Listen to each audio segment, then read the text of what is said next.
If you enjoyed today's video, be sure to check out my new website, truehorrorgame.com, and my app True Horror in both the iOS and Android store. It's a choose-your-own-adventure narrated horror game. I'll leave the link below. Now enjoy the show and hit that like button. One summer, a friend and I took a trip to the United States. We were both Irish guys in our early 20s with little money, taking Greyhounds and Amtrak from city to city. I was the more organized of the two. I looked after booking tickets and reservations, and when it came to hitting Chicago, I thought I'd struck gold by finding a room at the Hilton at a ridiculously affordable price. It seemed like a major upgrade on the lovable dumps we'd been staying in. But as soon as we got off the 20-hour train journey from New Orleans, I realized I'd made a terrible mistake. The hotel was in Addison, Illinois, not the Chicago neighborhood of Addison, where we'd been planning to stay. It was a blip on a map that, at the time, consisted of little more than a road sign, a petrol station, a White Castle, and our hotel, almost exclusively used by business execs. Luckily, the hotel offered a discount taxi service through a cab company that they were affiliated with and sent someone out to pick us up. This is where things took a turn. The guy shows up, pops the trunk, and just as we're putting our bags in, there was a roar from behind. "Hey, you can't take that cab. He has out-of-town plates. That's against the law." A burly cab was enraged by the fact that our driver had picked us up right in front of a queue of cabs awaiting customers. I got about 2 words into my explanation when our driver lunged for the guy, screaming, "You freaking idiot, I'll kill you. I have an iron pipe right here and I swear to God I'll beat you to death." Looking back, this is where we should have brought things to a halt. But the truth is, we didn't have enough money for a normal cab ride to somewhere far out of town. So being 2 awkward Irish guys, we just got in the car, gazed in the opposite direction, and hoped the matter would resolve itself. I'm not proud of that. After jumping back in the car, still cursing, the driver gunned it down the wrong side of the street at rush hour, evidently making up for lost time, while venting road rage in the direction of any honking horns. It smelled like he'd been drinking, but bailing out genuinely seemed like a terrible idea. At some point between claiming that he should have been a race car driver and calling us idiots for wearing seatbelts, he told us the story of how he recently beat the crap out of a customer who didn't tip him enough. In my head, I tried to play this off as just a slightly unnerving, if not terribly effective way of ensuring a handsome bonus, but the sight of my friend nervously counting a handful of sweat-soaked $1 bills gave me a sinking feeling. While I looked after booking the reservations, he was responsible for things like taxi fares. Between us, we had just enough cash to cover the fare before tip. This is where the implications escalated from vague threat to certain danger. The driver kept offering to show us his pipe, the same one he'd used to take care of the bad tipper. Despite our polite objections, he actually took the pipe out from under the seat, turning around to wave it at us with a maniacal laugh while the car sped on. I couldn't tell which was scarier, the feeling that we were about to crash at any minute or the looming confrontation when we would inevitably shortchange him. We were going so fast that the force of the wind coming through the open window took my breath away, intensifying the feeling of shock. Definitely the most distressing journey I have ever been on. Miraculously, the speeding had shaved valuable dollars off of the total, leaving just enough for the fare and a small tip. We had been saved by the very excess that had terrified us. I jumped out the moment we stopped, searched for help just in case things kicked off, but the driver seemed satisfied, gave us his card, and said to call him any time. He would be glad to drink whiskey and get into some fights with us. No thanks. Once we got to the safety of our hotel room, we just sat there, shaking, shell-shocked, trying to absorb what had just happened.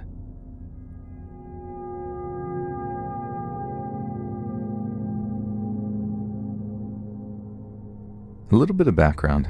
I was 16 years old when this happened, living in Amman City, the capital of Jordan in the Middle East. I was in high school.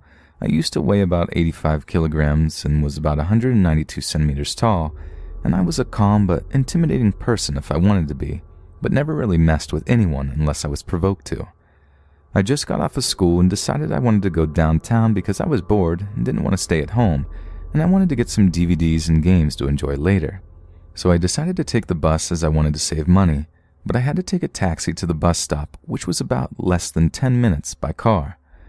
When I stopped the coming taxi, Inside the vehicle appeared a light-skinned man with black greasy hair, wearing a worn-out dark green shirt and a pair of jeans, who looked to be between the ages of 30 to 34, addressed me through the passenger window and asked, "Hey, where do you want to go?" I need to go to the bus stop that takes me downtown. It's only 10 minutes away." "Well, I can take you downtown if you like. I'm going to pass by that area. I can drop you there and you don't have to pay me." At this point, a red flag should have gone off in my head, but I thought that this man just wanted to be kind and I really didn't want to go through the hassle of taking more than one trip, so I decided to hop into his car and we would be on our way. Looking back on it now, this was a big mistake. Now, there are different ways to head downtown, and I only knew a couple of ways. As the man was driving, he started to take different routes that I have never seen before. Still no alarm bells starting to ring, as I only assumed he was taking a shortcut to get away from traffic. By this point, 20 minutes have passed, and I begin to feel uneasy. Usually from the bus route I take, it only needs about 20 minutes to get downtown when there is little to no traffic, but I brushed it off once again. Then suddenly the man began to speak in his calm yet suspicious tone. "Hey, do you mind if I use your phone? I want to see if you have any videos or music I can send via Bluetooth."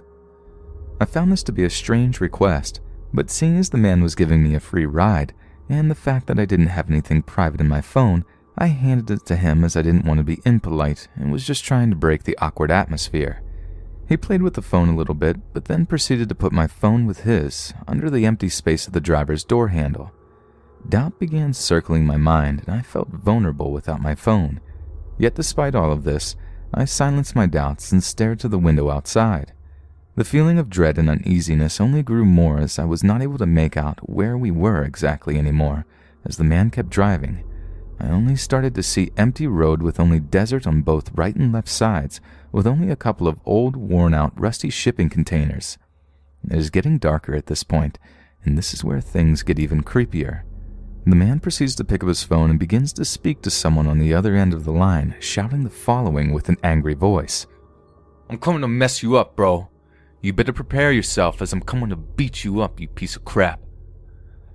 As soon as the man ended the phone call, I knew something was absolutely wrong. Looking more closely at the phone he was holding, I was able to recognize that the phone he had was the type of phone that doesn't have Bluetooth. Alarm bells started ringing loudly in my head.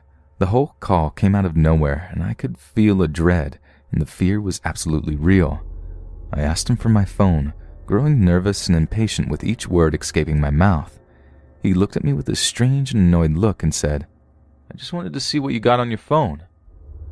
By this point, I had enough, and I sternly told him to give me my phone, the anger and fear barely contained in my voice. He hesitantly obliged after muttering back and forth, and I just knew I had to get out of this car. Feeling a rush of adrenaline, I decided to pretend I was talking to my parents, and I created a scenario where there was an emergency and that I had to get back. So I began telling the man that I needed to return back immediately and told him to drop me off right here, right now. As I was seeing an upcoming traffic light, I knew that this was my only chance of escape. I was not sticking around any longer to figure out where this man was taking me. As soon as the man stopped at the traffic light, I spoke to him in my most intimidating voice to open the passenger door. Luckily, there was a couple of cars that stopped next to us, and thank God the man responded with a menacing look and pressed the unlock button. I got out of that car faster than I realized and went straight to a small coffee shop in the middle of nowhere as the taxi sped off. I went inside and asked the server if the downtown was close by, out of breath with sweat dripping from my forehead. The server looked at me with a confused yet irritated face and said, "You know you're out of the capital, right? Heading to the city of Zarka." Wow, I thought, as I proceeded to call my parents to pick me up from the middle of nowhere. God knows I am not taking a taxi to get back home, or anytime soon. Thinking back on it, the man planned on kidnapping me from the start, trying to take away my phone so I could not call for help, and proceeded to pretend he was having a fight with someone on the phone to secretly message his buddies that he was close by.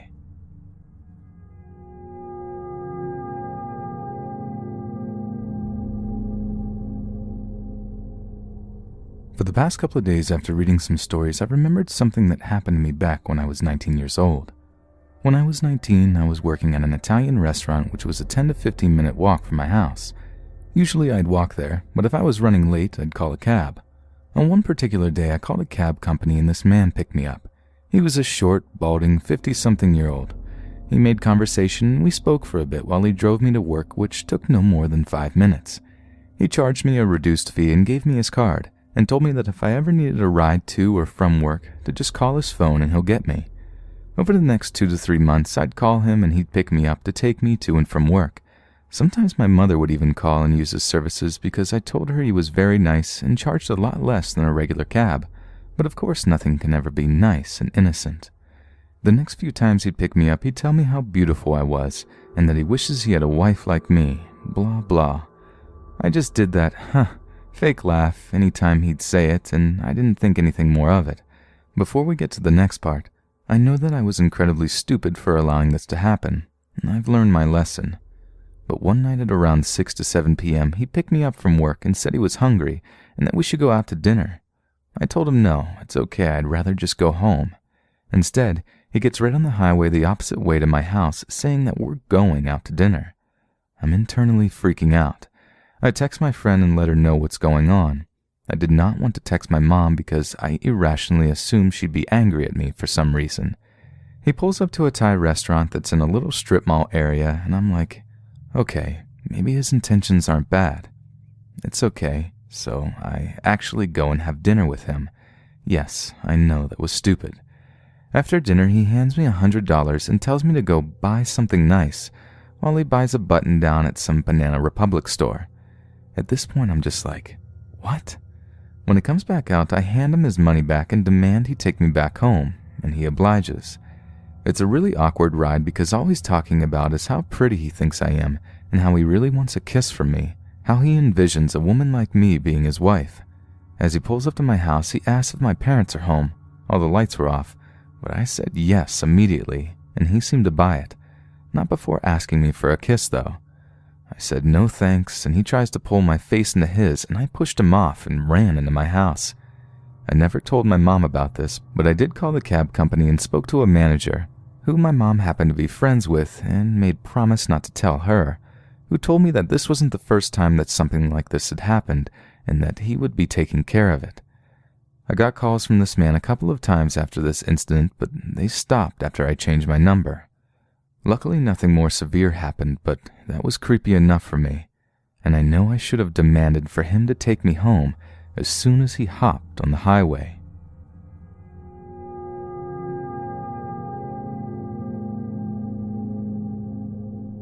So this morning I got a cab from a local cab office. They're a big chain, which I had pre-booked in advance the night before. Got in the car. All good. I noticed the driver checked me out strangely through the rearview mirror, but didn't think much of it. We start driving. Now, my work is about 40 minutes away by car, and the route can be along some winding roads. However, 15 minutes into the trip, I realize we are actually still not far from my home. It's like we've been going in circles. Concerned, I check the maps on my mobile, and eventually I can see that by the looks of it, we were going towards some big road, in a wrong direction but still towards that road. So I thought, okay, he'll just take it and we'll follow it towards my work. When we approach the road, the driver turns in the opposite direction to my work. We're already quite far from it, but we should be halfway there by now. I can see he has a GPS with my work address on it, but it doesn't look like he is following it. Straight away I ask him, why are we going in the opposite direction? Him in a flat voice, is it not the right direction? Me, no, it's the opposite direction. But that is what my GPS is telling me. Well, it's telling you wrong. Okay, let me try to Google Maps on my mobile.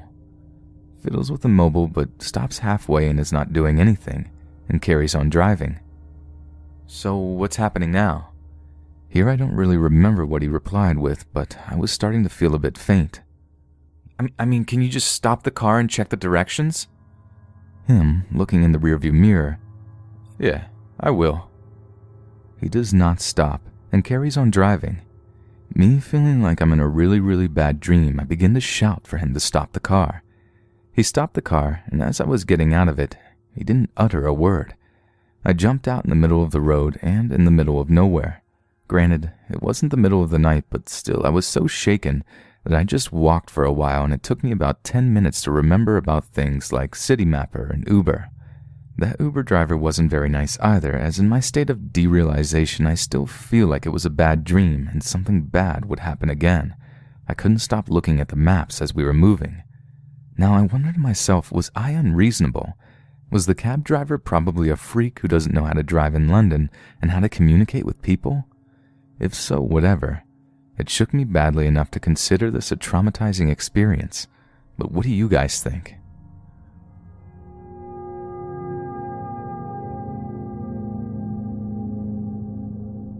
So a little backstory first. I lived in Thailand from ages 13 to 17 as a missionary kid. My parents never really let me travel by myself unless it was necessary. We didn't have a car or anything, so I would use public transportation.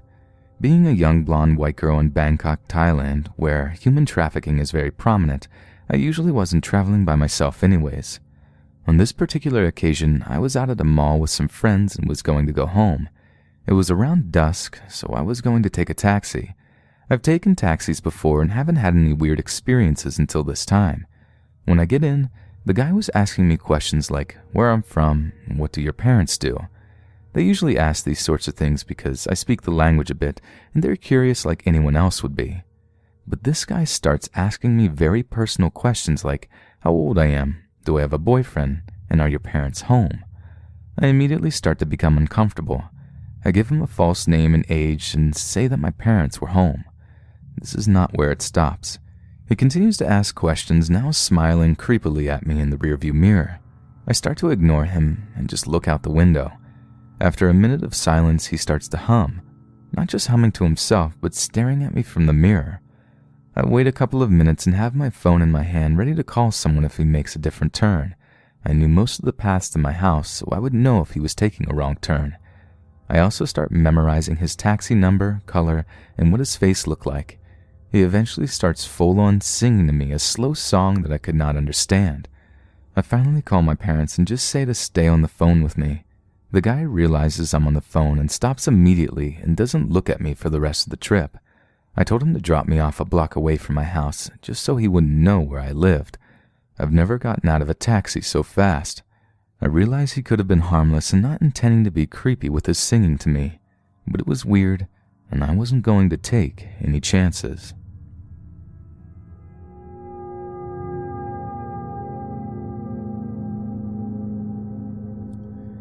This happened when I was 10. It was summer break and my family was on vacation in Italy. It was a pretty good vacation. The night right before we were going to leave, it was late, so my parents had a taxi pick us up. The man that picked us up was very short and small and kind of looked creepy from what I can remember. He picked us up and made small talk like any other taxi driver might. Eventually he asked us how our vacation was and when we were leaving. My parents told him that we were leaving at 5:30 in the morning the next day. He dropped us off at the hotel and my parents paid him. The hotel already provides a taxi driver for whatever reason, so they set us up. We went to bed thinking the morning would be normal. We awoke and were prepared to go when the guy from the night before was also there. He tried to force us to get in his car, but we got into the hotel taxi. He was following us, cursing. I became very scared when he started throwing stones at the car from behind. One even shattered the window. I remember thinking, why does this guy have stones in his car? We were in the middle of an empty road when the driver of the hotel taxi pulled over and threatened to call the police. The man quickly sped away. We arrived safely and paid the man extra. Not sure what that creep's intentions were, but they clearly were not good.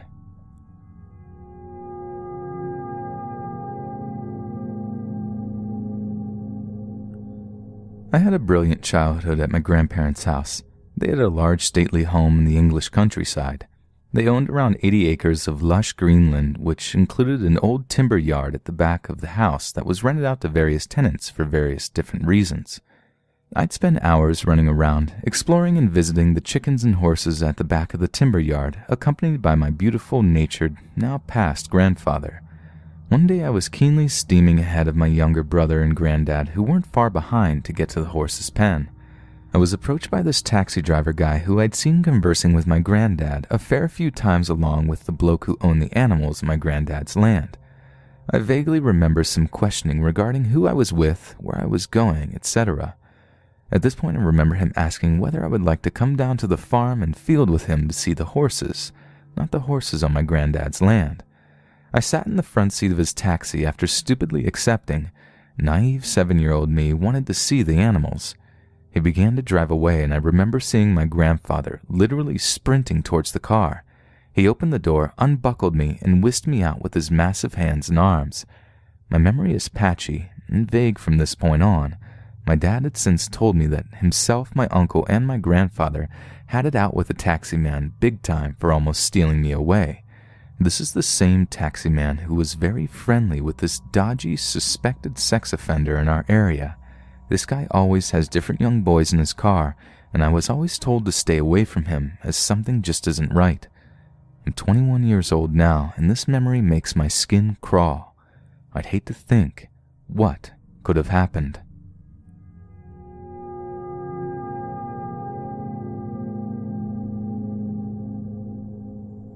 Back in 2005, I was 20 at the time. Young and foolish me decided to move to Mexico City alone and try to make it as an artist.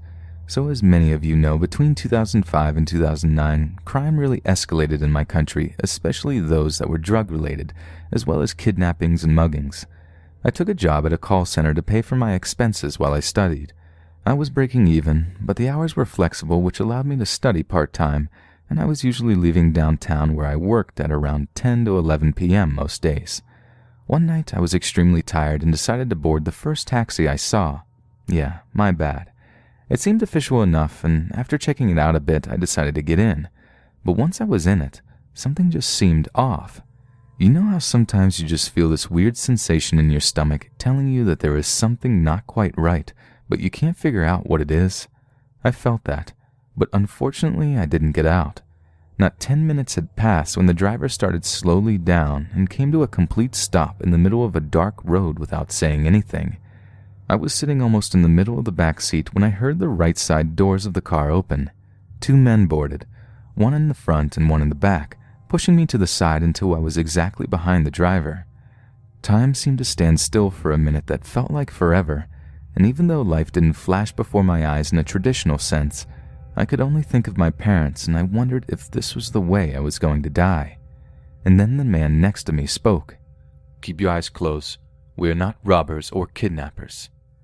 Great, I thought. Scout's honor. Then he proceeds to tell me a slightly elaborate yet completely ridiculous and implausible story of why they boarded my taxi. "We're running away from the car that is behind us. You can open your eyes for a second and see. Do you see? Just keep still and it will be over soon.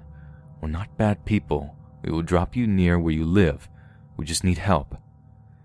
Even though I was sure that the taxi driver was part of this scheme, they verbally mistreated him and asked him to shut up and keep driving, though he remained silent and calm the whole way.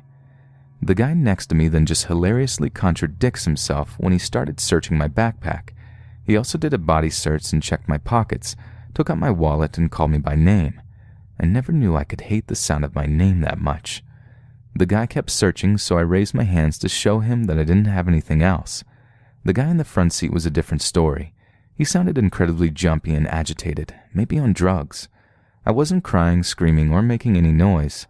When I raised my hand, he unnecessarily yelled at me to keep my hands down. "What do you think I'm about to do? Karate chop all 3 of you and jump out of a moving car?" I thought.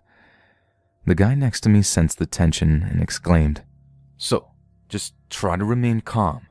I'm sorry, you seem cool, but things are hard. In any other circumstance, we would be friends." I almost chuckled. "I don't condone your lifestyle, but I don't judge," I said.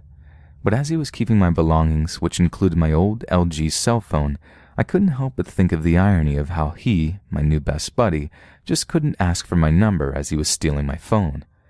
More time passed, and front door guy was unfortunately now in possession of my debit card. How do I know, you ask? Because he yelled, "Tell us your PIN and give us the right one or else I'll hurt you." I don't know what came over me because my response was, "Don't talk to me like that." It baffles me that in a moment of extreme danger where my life was literally on the line, the fact that someone was being rude to me was what bothered me the most. Hey, you can be a killer or robber. please have some manners." "Yeah, man, don't talk to her like that," the guy next to me said. While they were now apparently playing good cop, bad cop, I proceeded to give them my PIN code, and the jumpy minion got out of the car and took out the money. It wasn't a lot of money, but hey, I worked hard for it, so it still sucks, of course.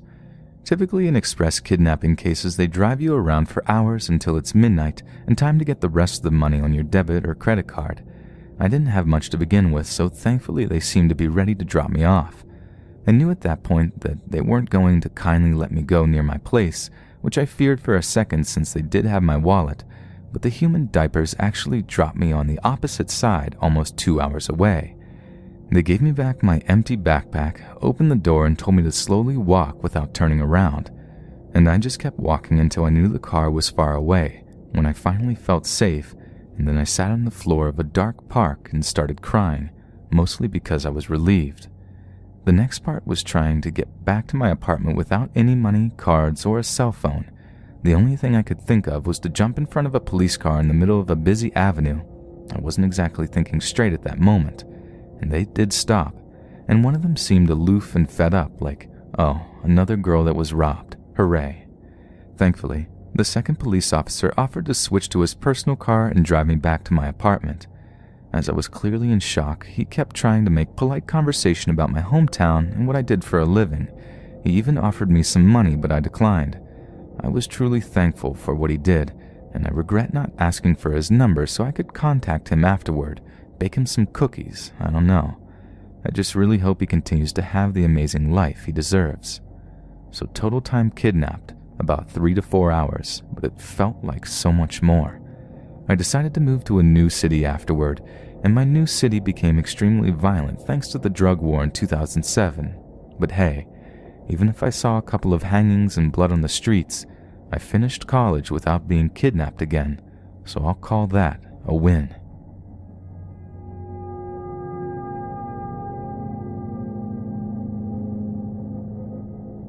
At the time this incident took place, I was 19, very petite and overly trusting. I can tell you, being a 30-year-old mother of 2 now, I am haunted by the memory of that night. It all started on an extremely cold night in February in one of the coldest cities in Canada. My boyfriend at the time, Cameron, drove myself and a few friends to a bar in the downtown part of the city. Our relationship was always very dramatic, and alcohol tended to heighten the drama. As the evening got late, Cameron took more interest in another girl at the bar, and naturally I was angry. The gang decided to head on to an after-party since it was last call at the bar and around 1:45 a.m. I was far beyond my limit of vodka sodas and had no interest in going to another party with Cameron and the girl he was clearly into. We all got into the car and tensions rose as I demanded to be driven home. Cameron refused. He insisted on going to the party. The argument continued until I finally yelled at him to pull the car over and let me out. I was shocked when he did just that, and then proceeded to drive off and leave me downtown at 2 a.m. in the dead of winter in nothing but a dress, nylon socks, high heels, and a light winter dress coat. As I watched the car drive away, it occurred to me that he wasn't coming back. I began to call girlfriends looking for help to get home. No one answered. I had no money left in my purse for a taxi. Terrified to call my parents and tell them the story, they already disliked Cameron, I decided to start walking. The conditions were extreme for my wardrobe. My hands, legs, and feet ached from the cold. I sobbed as I walked down the empty streets. I was approximately 5 kilometers from my parents' residence. The temperature that night would have been in the range of -20 degrees Celsius or -4 Fahrenheit. I began to panic. I cried harder and the tears froze to my cheeks. Although the streets were quiet, I heard the sound of a vehicle approaching me from behind. I turned to see a middle-aged white man in an older model sedan pulled up to the curb. The window rolled down and he asked me if I was all right. "Fine, thanks," I replied and kept walking. He proceeded to slowly follow and said, "Can I give you a ride? It's freezing out here and very dangerous for a young woman to be walking alone at this hour." I declined his help and continued walking. The man, who identified himself as Bill, continued to follow me and explained he had a daughter my age and would be terrified to know she was out here like this. Eventually, I did the unthinkable. I agreed to get in his car. Bill was a clean-cut man who looked to be in his late 40s. His vehicle was tidy, and at first glance he seemed very average. He began by asking where he could drive me to, and I directed him to my parents' affluent neighborhood, which was about a 10-minute drive. He began to tell me about his children, one boy and one girl, both teenaged. He explained that he had recently split up with his wife. "Do you want to know why we split up?" he asked me. I politely replied, "Sure, if you want to talk about it." Out of the corner of my eye, I saw Bill shifting. He had what appeared to be a winter coat over his lap. My stomach tightened and a wave of dread washed over me. He moved the coat over to reveal from the bottom down he was dressed in women's underwear, garters, thigh-high stockings, and high-heeled shoes. "I'm going to die tonight." Those words echoed in my mind. I realized Bill had been out looking for someone like me, and I feared the worst. No one would ever know what happened to me. Why hadn't I just called my parents, like parents they told me from day one never to get into a stranger's car? When I got older, they always urged me to call them if I was out somewhere and needed help. Why had I put myself in this situation? Bill continued to speak to me, snapping me out of my thoughts. My wife wasn't into this sort of thing. She told me it was sick and weird. I tried to stay calm. "Well, I think you should find someone who you can be yourself with, Bill," I told him. I tried to keep the conversation supportive. For the next few minutes, I was paralyzed with fear. He continued to tell me about his sexual fantasies as we drove. Finally, after what seemed like the longest drive of my life, he turned into my block. I told him to park a ways up so he didn't see which house was mine. He put the car in park and turned to me. "Now, I have something to ask you. Would you please give me one of your shoes? I'd like to smell it a while." I almost choked. "No, Bill, that would make me very uncomfortable," I told him. He sighed. "Well, I want something in return for helping you." He sounded irritated with me. "How about this? Go into your house and get me a pair of old shoes. I will take them as payment for the ride." Of course, I agreed. I practically burst out of the car, walked as fast as I could to the gate of the backyard. I scrambled to unlock the back door and locked it shut behind me. I hurried to the front windows and watched for him to follow me. He didn't. Eventually, he must have given up, and I saw the vehicle pull away. I had never been so relieved. I can't explain the desperation I must have been feeling that night. I've never done anything that crazy before. Here's where things get worse. The next morning, my friend Lily called me back, worried about all of the missed calls on her phone. I told her the whole story. She was silent for a moment. "Maggie, you won't believe this, but I heard that exact story before. A girl from work told us that a few months ago, and she's not very credible, so none of us believed her." So apparently, this was Bill's thing. My question is, did things escalate as time went on? Hey guys, thanks for listening. And be sure to check out my new Choose Your Own Adventure horror game on the iOS and Android App Store. There's over 10 different levels and stories for you to see if you can survive through. Let's see if you got what it takes. Links in the description. Thank you so much, friends, and I'll see you again soon.